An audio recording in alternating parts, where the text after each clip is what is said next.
Assalamualaikum warahmatullahi wabarakatuh. Puji syukur alhamdulillah sore ini kita bisa berkumpul di Aula Ruang Zainab dalam keadaan sehat. Ini kita dari kelas Proksus, kelas Aisyah, Prodi Nurse akan mempresentasikan mengenai kasus askep gerontik dengan asma bronkitis yang akan dipresentasikan oleh Pak Susanto. Waktu dan tempat kami persilahkan. 15 menit cukup nggih, Pak? Iya.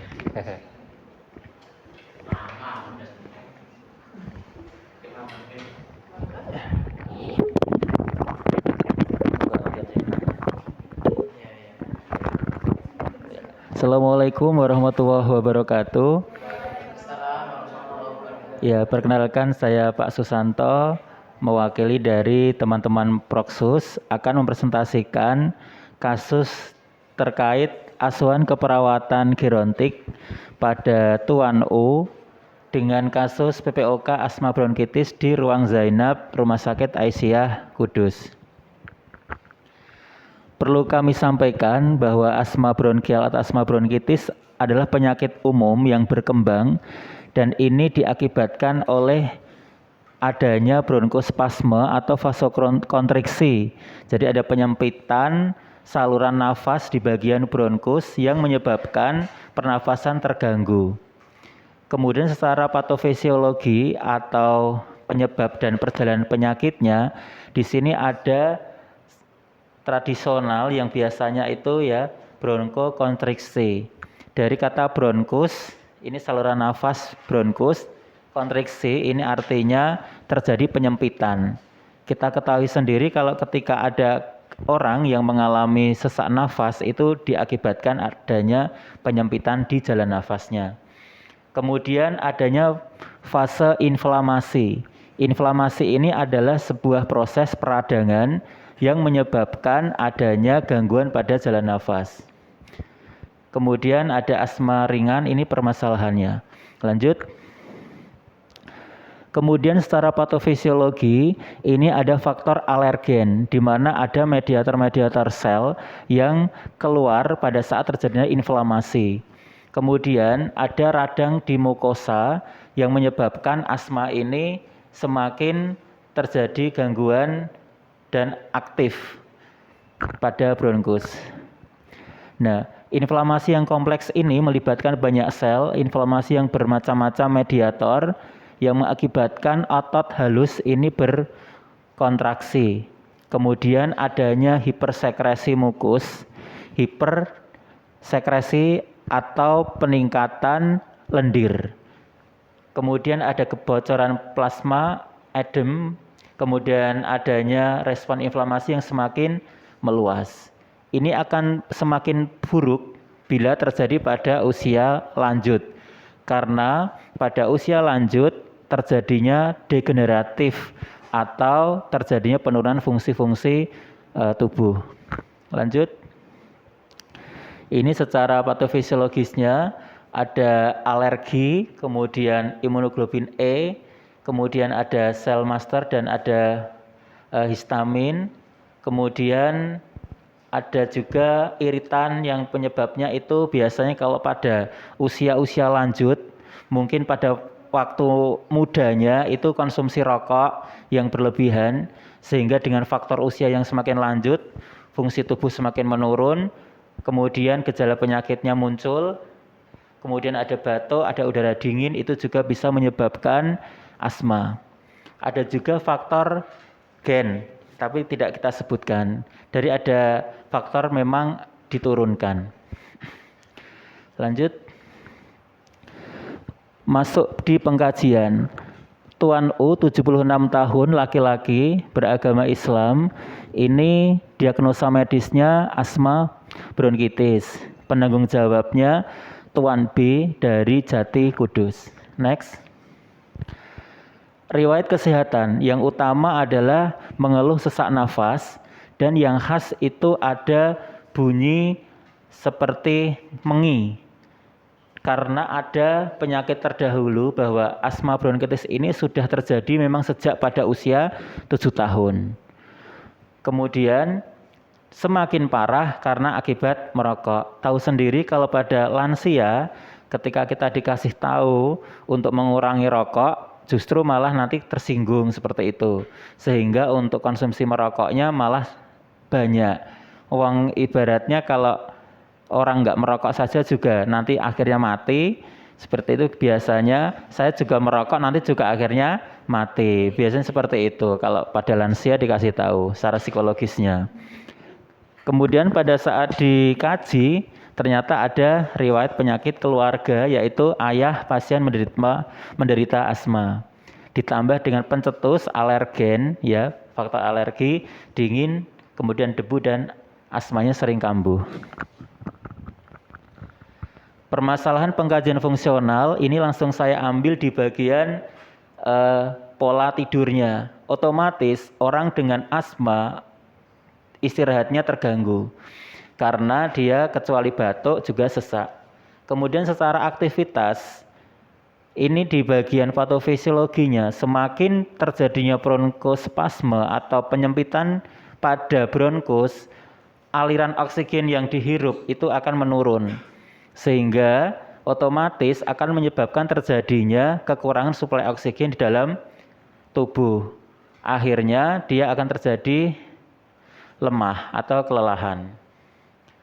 Kemudian ada juga stres karena dari kecemasan yang sesak nafas berulang. Karena asma ini biasanya kambuh, kemudian sembuh, kambuh, sembuh, seperti itu. Lanjut. Kemudian di pemeriksaan fisik yang paling utama di sini di bagian pulmo ini ada suara wheezing. Ini khasnya ya, atau mengi.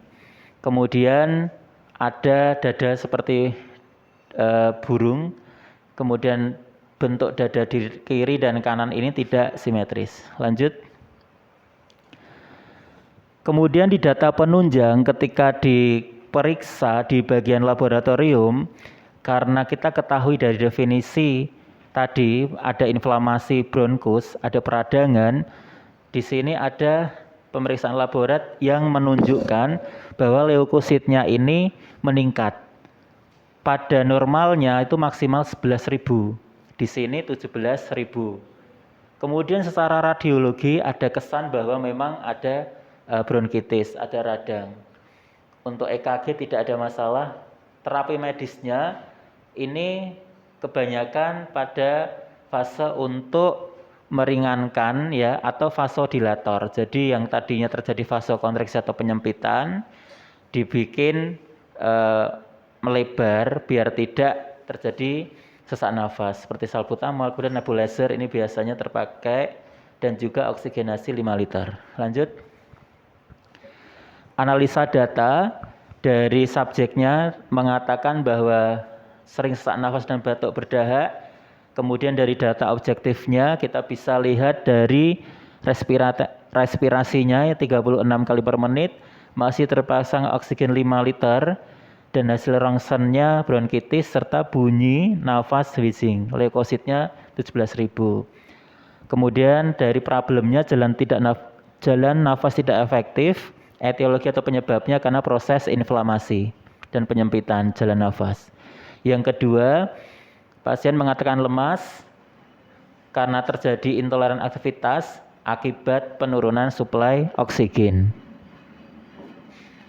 Dan yang terakhir ini terjadi sulit tidur sehingga diagnosanya gangguan pola tidur berhubungan dengan batuk atau cemas. Dari beberapa kasus dan analisa data tadi, ada 3 prioritas. Yang utama adalah jalan nafas tidak efektif, berhubungan dengan proses inflamasi dan penyempitan jalan nafas. Yang kedua, intoleran aktivitas, berhubungan dengan pelemahan fisik akibat penurunan suplai oksigen. Dan yang terakhir, prioritas ketiga, gangguan pola tidur, berhubungan dengan adanya batuk dan cemas. Untuk intervensinya, pantau pola nafas, kemudian edukasi, posisi duduk semivolar, kemudian tetap pemberian oksigen sesuai dengan advice dokter. Rasionalnya tindakan ini untuk memberikan bantuan kepada penderita asma agar suplai oksigen ini terpenuhi. Lanjut. Untuk intoleran aktivitas, kita ketahui bahwa pada pasien asma ini terjadi penurunan oksigen sehingga terjadi kelemahan fisik, otomatis secara rasionalnya dengan adanya oksigen yang cukup nanti akan membantu pada proses recovery atau pemulihan agar tidak lemas. Yang ketiga, gangguan pola tidur, mantau pola tidurnya dan teknik relaksasi. Lanjut. Ini implementasinya memantau respirasi, memantau oksigenasi, kemudian edukasi, memantau pola tidur dan edukasi. Terakhir, evaluasi. Ini pasien mengatakan batuk sesak nafasnya semakin berkurang setelah diuap di nebulizer.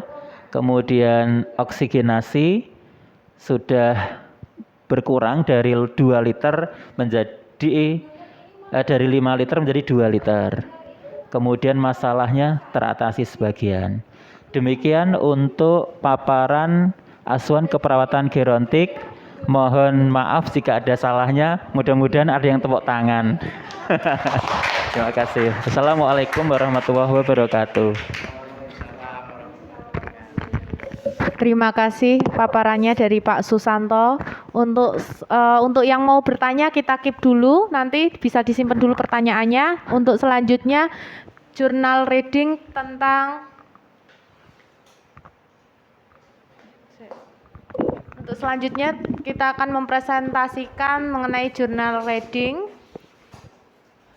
Pengaruh inhalasi uap kayu putih terhadap ketidakefektifan bersihan jalan nafas pada pasien bronkitis yang akan dipresentasikan oleh Pak Sip. Waktu dan tempat dipersilahkan 15 menit ya Pak. Ya, monggo. Bismillahirrahmanirrahim. Assalamualaikum warahmatullahi wabarakatuh. Sebelumnya sudah diperkenalkan, perkenalkan sendiri, nama saya Muhammad Jimgotullah dari Proksus Nurse di Angkatan RS Aisyah Kudus. Baik, lanjut Mas. Nah, dari untuk jurnal reading di sini kita pakai PICO, yaitu yang P yang pertama, yaitu problem. Penelitian ini menggunakan metode studi kasus. Kita juga dapatkan jurnal di Google Scholar. Partisipasi adalah 2 subjek yang mengalami masalah ketidakefektifan bersihan jalan nafas. Instrumen yang digunakan adalah menggunakan air panas, handuk, dan kayu putih. Interventionnya, yaitu jenis penelitian ini adalah studi kasus yang dilakukan dengan observasi dan kuesioner. Tujuan penelitian ini adalah untuk memperoleh informasi tentang pengaruh inhalasi uap kayu putih terhadap ketidakefektifan bersihan jalan nafas pada pasien yang bronkitis. Ini kebetulan memang di Puskesmas Wonogiri ya. Terhadap bronkitis ini ada pada anak juga. Penelitian ini dilakukan di bulan November sampai Februari 2019 di Kabupaten Wonogiri. Peneliti mengambil subjek atau responden berjumlah 2 orang karena pendekatan yang studi kasus yang dipilih dalam studi kasus ini meliputi deskripsi tentang strategi studi kasus, case study research, data dikumpulkan dengan wawancara, observasi, pemeriksaan fisik, dan dokumentasi. C, yaitu comparison-nya. Di sini dari hasil penelitian yang dilakukan dikomparasikan dengan personal hygiene kepada para responden, yang dimana mayoritas responden memang memahami tentang personal hygiene di sini yang dilakukan oleh semua orang agar tubuh tetap sehat dengan adanya bronkitis itu. Responden juga sudah memahami cara menjaga kebersihan kulit, rambut, gigi, kuku, dan tangan. Responden juga sudah memahami akibat dari personal hygiene yang tidak baik.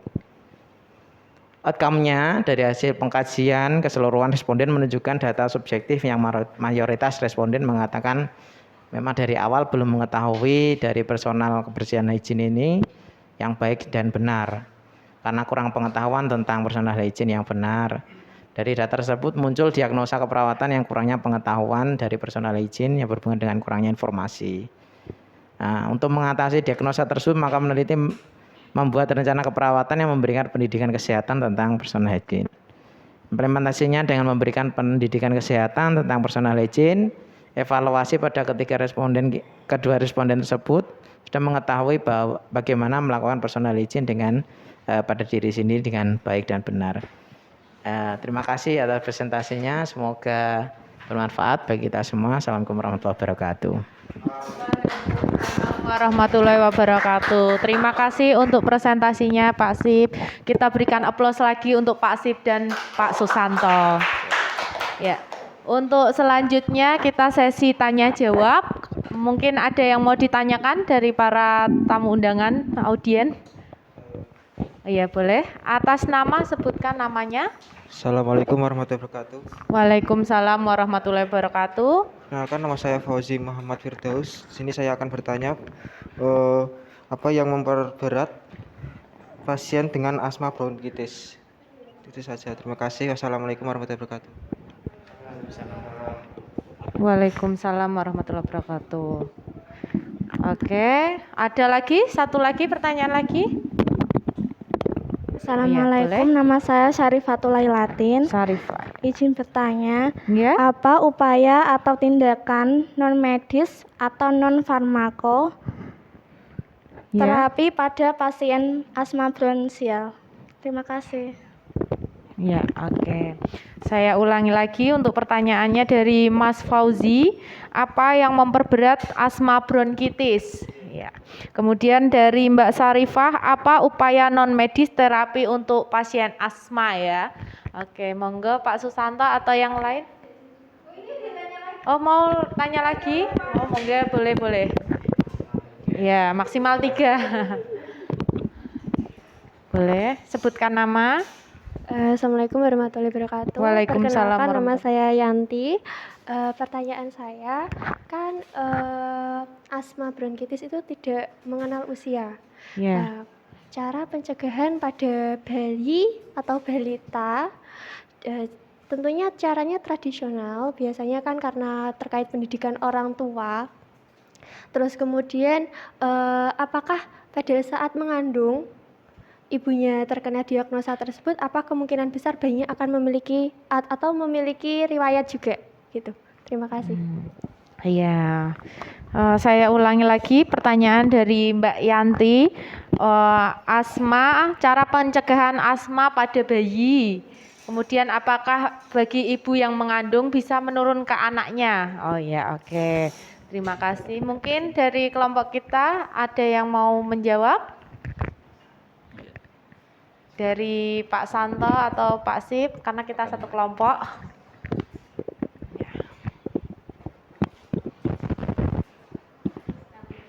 Ya, saya mencoba untuk menjawab. Nanti kalau misalnya ada kekurangan bisa nanti ditambahkan. Jadi pertanyaan yang pertama tadi, apa yang memperberat pada asma pada lanjut usia ya? Apa pasien dengan asma ya?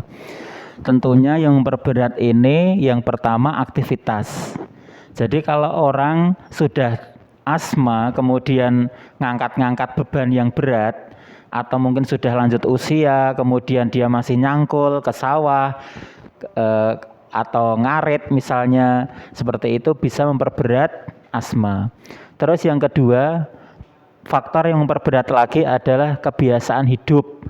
Kebiasaan hidup ini salah satu adalah dengan perilaku yang tidak sehat. Contohnya merokok. Karena apa? Dengan adanya merokok ini akan memperberat asma itu dan risiko untuk kambuhnya lebih besar. Mungkin itu kalau dari saya. Ada tambahan mungkin Pak Ketua? Atau yang kedua, sudah puas Mas? Sudah ya. Yang kedua tadi bisa diulang Mbak? Yang kedua, apa upaya non medis untuk terapi asma? Pertanyaan asma, dari ya. Mbak Sarifah. Ya, ini bisa dianukan Mas Sip yang ahli juga. Ya. Terima kasih. Saya memang tertarik dengan pertanyaan kalau non medis itu ya. Artinya non medis itu sekarang bukan masalah jiwa dan raga ya. Sekarang ada yang namanya holistik ya. Holistik di sini memang baik itu terapi secara fisik ya, secara fisik maupun secara mental atau kejiwaan. Kalau di dalam bahasanya adalah jiwa dan raga.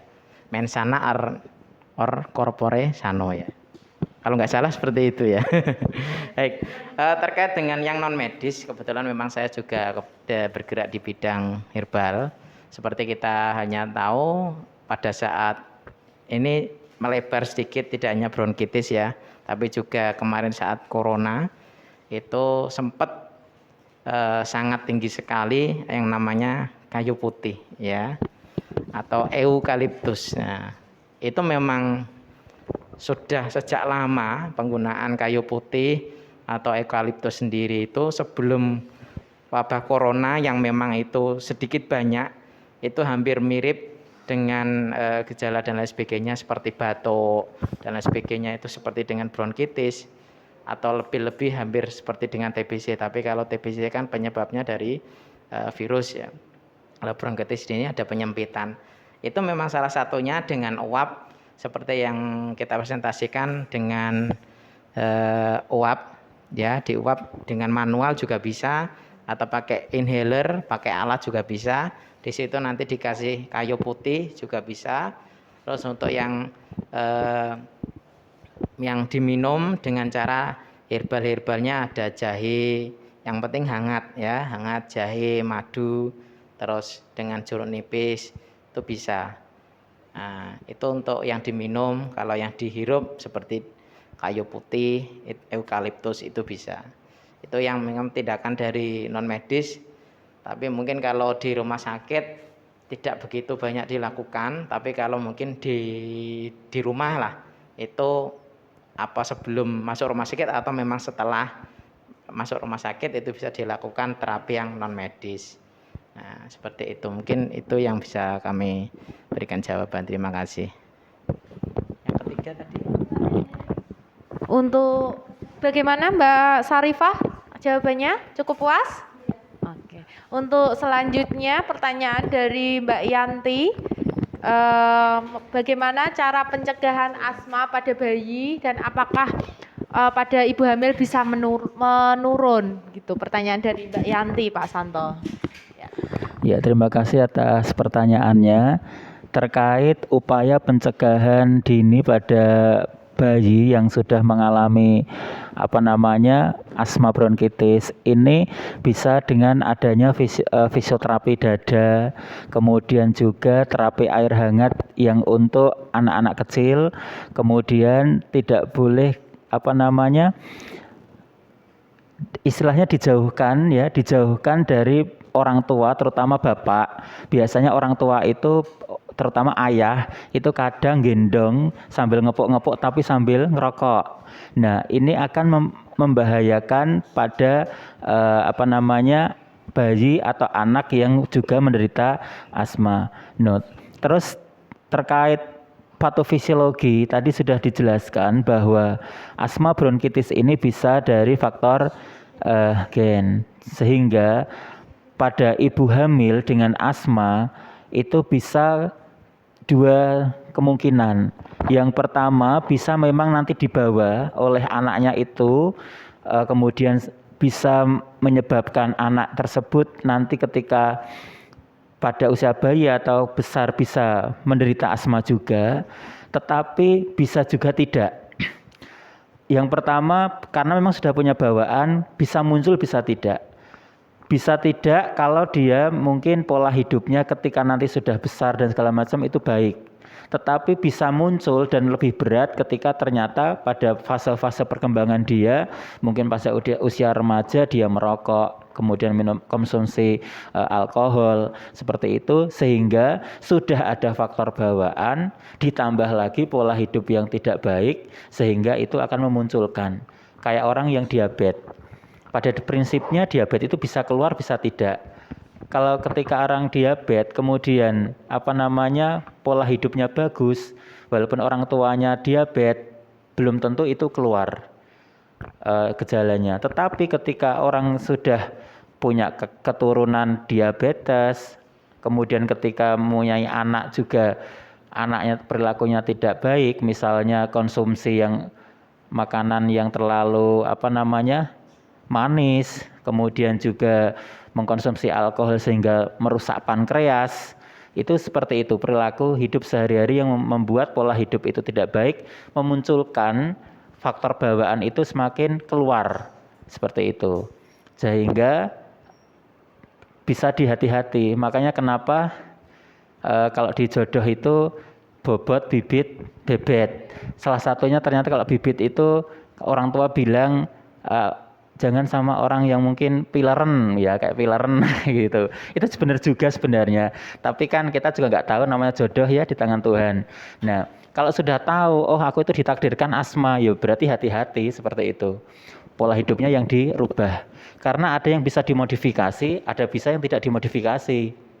Sudah terima takdir bahwa saya asma, tapi bisa diubah dengan cara pola hidup yang baik, kemudian menghindari faktor alergi, menghindari kebiasaan buruk tidak merokok, itu nanti akan menyebabkan faktor-faktor yang tadi yang dibawa itu bisa tidak muncul. Mungkin seperti itu.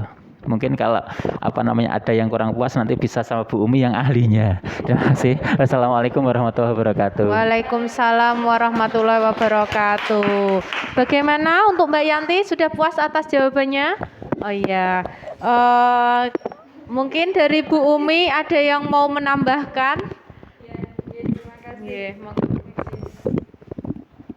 Gini, oke. Terima kasih presentasinya dari kelompoknya Pak Sibgo, Pak Susanto, Mas Wilnan, Mbak Fitro sama Mbak Ika.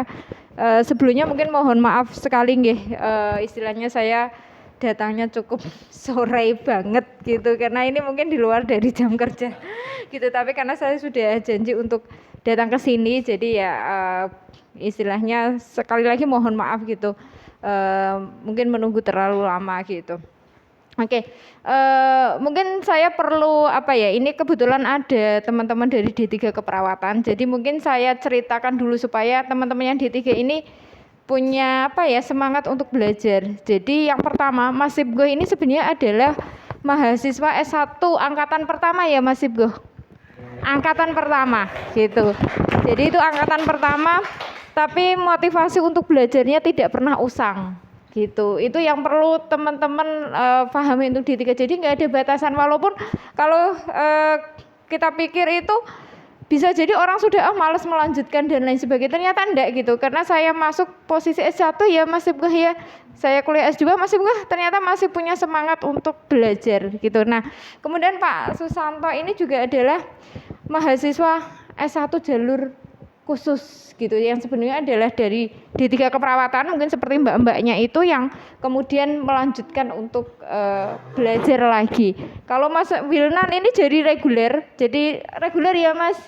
Jadi reguler saya tahu track recordnya gitu, karena kebetulan mahasiswa yang masuk list saya, tapi ternyata orang itu berubah gitu. Saya tahu track recordnya mungkin maaf istilahnya ini ya gitu, tapi ternyata ya saya bilang mahasiswa yang hiperaktif lah gitu, tapi ternyata saya lihat juga mau belajar. Maknanya kadang orang itu saat berhenti itu sudah nggak mau lagi jalan atau belok ke tempat yang lain gitu. Nah ini 3 contoh lah menurut saya yang saya tahu gitu. Kalau Pak Santo karena kebetulan ikut kelasnya di jalur yang berbeda bukan yang ini. Kalau Mas Sibgo saya tahu betul karena saya masuk jadi dosen pertama di UMKU, ketemunya Mas Sibgo, saya ajar. Kemudian saya belajar S2 ke luar negeri, saya pulang ngajar lagi Mas Sibgo gitu. Jadi maknanya ya Masya Allah, saya aja kadang kalau lihat orang seperti itu saya malu gitu. Kok saya kalau malas belajar atau apalah, orang-orang yang saya ajar adalah orang-orang yang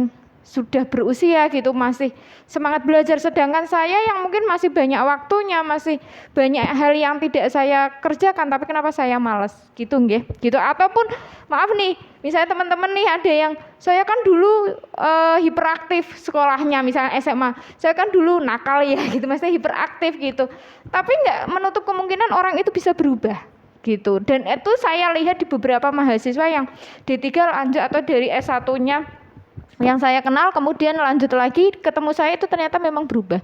Jadi orang itu dinamis ya gitu. Itu yang perlu kalian pahami. Jadi nggak usah menyesal dengan masa lalu gitu. Tapi kita harus semangat untuk menghadapi masa depan. Atau saya dulu tuh bodoh gitu, nggak ngerti apa-apa gitu. Tapi dengan belajar dan menurut saya insya Allah itu akan jadi pribadi yang lebih baik gitu. Karena ini ada teman-teman D3 Mas Sibgoh dan Pak Sus. Nah, oke, ini sebenarnya adalah hari ini itu prakteknya adalah asuhan